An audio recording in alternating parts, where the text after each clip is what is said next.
कर्नाटक बॉर्डरला गेलो होतो विजापूर. आम्हाला कल्पना आहे का तुम्हाला? मला एक गोष्ट म्हटलं असेल याची कल्पनाच्या दरम्यान मी दाखवलं काय मला परिस्थिती सांगा. त्या नाक्यावरनं किती वाहनं जातात आणि किती लोणे म्हणजे अतिरिक्त गाड्या घेऊन जाणारी वाहनं किती तुमच्याकडे काही रिपोर्ट आहे? ते चेकपोस्टवर गाड्या किती जातात कर्नाटक राज्यामध्ये?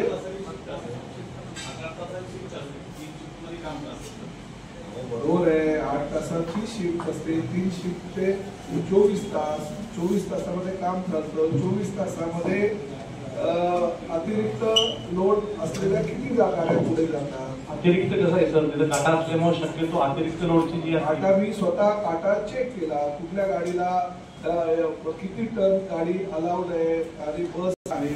तर काही मी माणूस ड्रायव्हर क्लिनर बसल्यानंतर जर 100-110 किलो वाढतं मग ते उतरल्यानंतर ती लेवल होते किंवा आपण जी क्षमता त्यांची असते त्याच्यापेक्षा 5% आपण अतिरिक्त त्यांना मंजुरी देतो. ह्या सगळ्या गोष्टी मी काल परिवहन खात्याचा मंत्री म्हणून माझ्या थोडं ज्ञानामध्ये भर पडण्यासाठी मी स्वतः गेलो होतो. तर तुमच्याकडे काय माहिती आहे 8 तासाच्या 3 शिफ्टमध्ये किती गाड्यांवर आपण कारवाई करतो आणि किती गाड्या तिकडनं पास होतात याचा एव्हरेज मला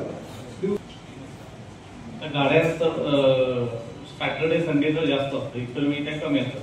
सर्वसाधारण सगळं एव्हरेज द्या असं मी म्हणालो. डेली तुमच्याकडे माहिती अंदाजे मला माहिती नाही ना की एवढ्या गाड्या जातात, एवढ्या गाड्यांवर आम्ही कारवाई करतो, एवढ्या गाड्या सोडल्या जातात, एवढ्या गाड्या पकडल्या जातात, आतापर्यंत एवढी कारवाई केली, एवढ्या लोकांना आम्ही एफआयआर दाखवले वगैरे. काय तुमच्याकडे रिपोर्ट काय?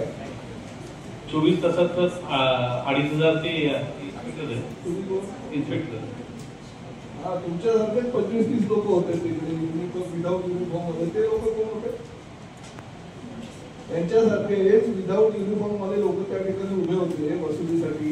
ते कोण होते? इन्स्पेक्टर 2 असतात. इन्स्पेक्टर 2 आणि एमपीएसचे लोक असतात. त्यांचे टेबल बघितलं. त्यांचे टेबल आणि 2 खुर्च्या सोडून त्या ऑफिसमध्ये त्यांचे काही नव्हतं. मला ऑफिस म्हणून बघायला गेलं. परिवहन खातं म्हणजे राज्याला 5,000 महसूल मिळवणारं खातं आहे. तर जर अप टू डेट ऑफिस वगैरे असेल म्हणून मी बघायला गेलो तर 2 खुर्च्या एक टेबल होते अख्ख्या ऑफिसमध्ये 1000-1200 त्यांच्या ऑफिसमध्ये. तर अशा हे जे आता विदाऊट युनिफॉर्म या ठिकाणी मंत्री आलेले असताना आलेले आहे. तर असे 25 लोक होते ते सगळे इन्स्पेक्टर होते ना? मग कोण होते ती लोक? तर 2 आणि काही लोकांनी माझ्यावर फोटो पण काढले सेल्फी वगैरे. माझ्याकडे फोटो कोण होते तुझे?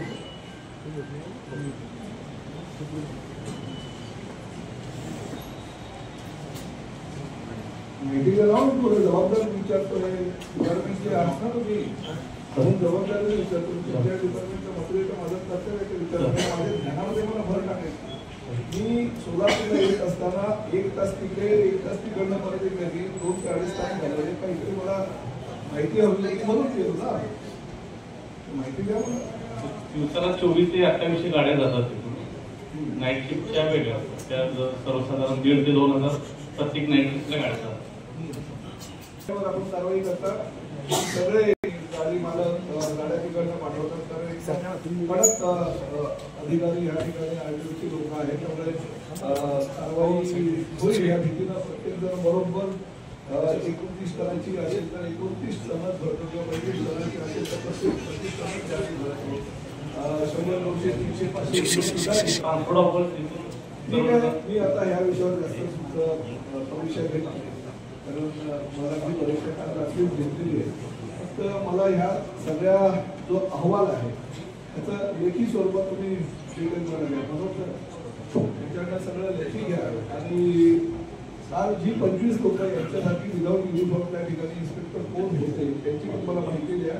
यांना वाटतं काल आपण जे आपल्याबरोबर फोटो वगैरे काढले त्यांची फोटो वगैरे पण द्या.